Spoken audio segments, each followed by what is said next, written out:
in solution. And just visually, from the amount of yeast that was in the bottom of the fermenter, I'm probably using a little too much water, but it's kind of unscientific at this point. And then I'm actually just going to pour straight into those jars that I used. Let's see if I can do this without making a huge mess.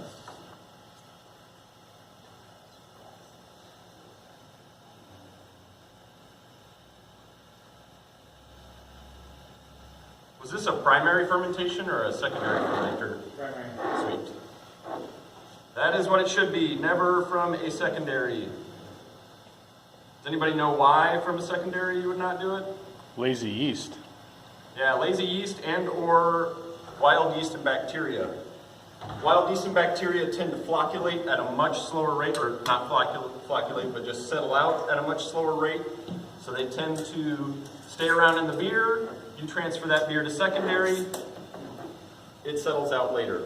So I can turn this off while this settles out. I'm just going to let this settle out for the amount of time that we're doing this class. So generally it's 20, 30 minutes. We're just going to look for some visual separation. It'll start to happen pretty fast. Some visual separation of hops, trub, other stuff that doesn't look like good milky yeast settling out. Once that stuff settles out, I have an empty jar here. I'm just going to pour that clean yeast into this guy. That's your washed yeast. If it's super dirty, if stuff starts settling out in that first jar again, you could just go straight back into that first jar. So just keep washing that yeast by pouring it out, decanting it off, the dirty stuff on the bottom. What's in the dirty stuff? Hold your questions to the end. Protein and hops. Thank you. And wait until Aaron's done drinking before you ask.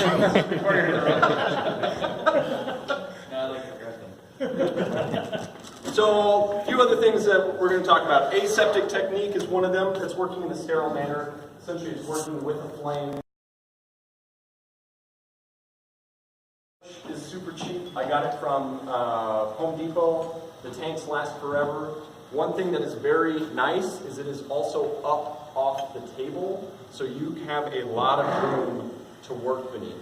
Some people say you can get by just using your kitchen stove. Well, my kitchen stove isn't gas, but also that flame is down in a stove. How are you going to work next to that? So this is super easy. If you were to want to take just a small amount of that yeast, you would actually take this loop, you would get it burning hot, just hit it until it's red. You could either have a jar of sterile water sitting right here that you could cool it down in, or you can just hang out and wait here for a while. I've actually found if you just stick it into large things like this, it's going to kill some yeast, but then you're going to pick up living yeast once it cools off immediately. So this would be to make one of those plates.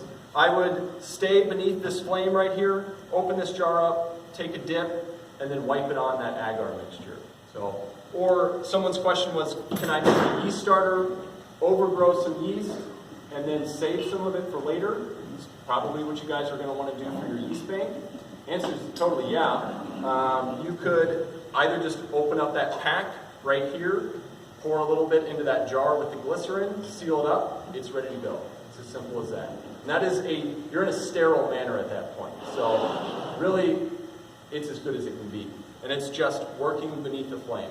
So super simple. So, if you are opening jars, one simple thing to kind of talk about, if you are opening jars or anything with a cap, the underside of the cap should never face upwards. So you should just pick it up, try and hold it just as it was on the jar, do what you need to do, put it back down. It should also never leave your hand. It shouldn't sit down on anything. That's the hardest part about aseptic technique, especially if you're trying to do propagation. You have this tiny little test tube of yeast. You need to take the cap off, hold it in one hand, get another jar, open another jar, somehow hold that lid, and then swap. That's where a test tube rack comes into play, or a nice big white jar that you can just hold the caps in your hand while you work. So your hands should never come away from the flame. They should always stay right beneath the flame. So that's pretty much it just for a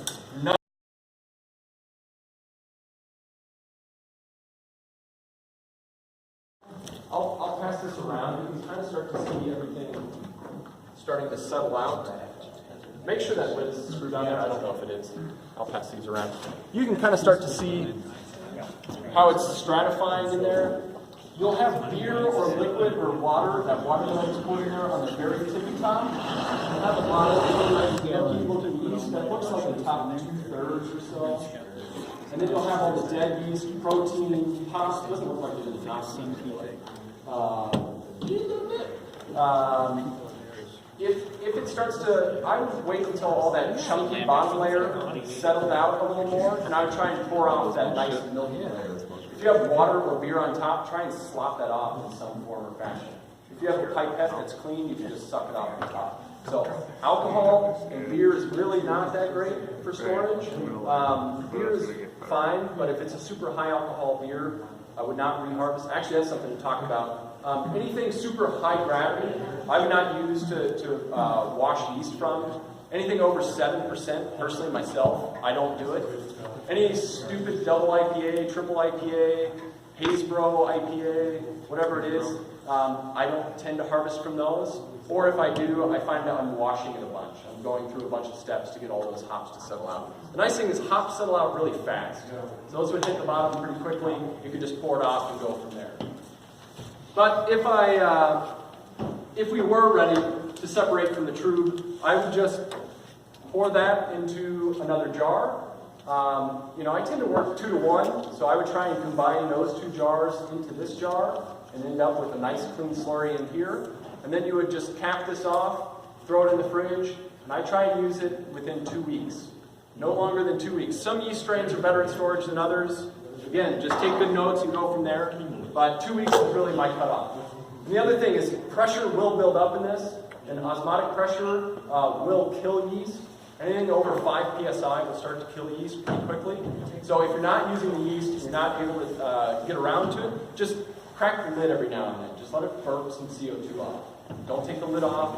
If you do, make sure you're under a flame or something. But just crack it. If it wants to pop and fizz a little bit, it will. Close it back up. So, let's see here. This is the one thing that I can try and help you with. So once you have yeast, well hell, how much yeast do I have? This is straight from the Yeast website. So if you just Google Yeast pitching rates, you can find they have a table for what they suggest. They also have this. Depending on the solids, they say you generally have 40 to 60% solids. It just depends on how much water you toss in to begin with.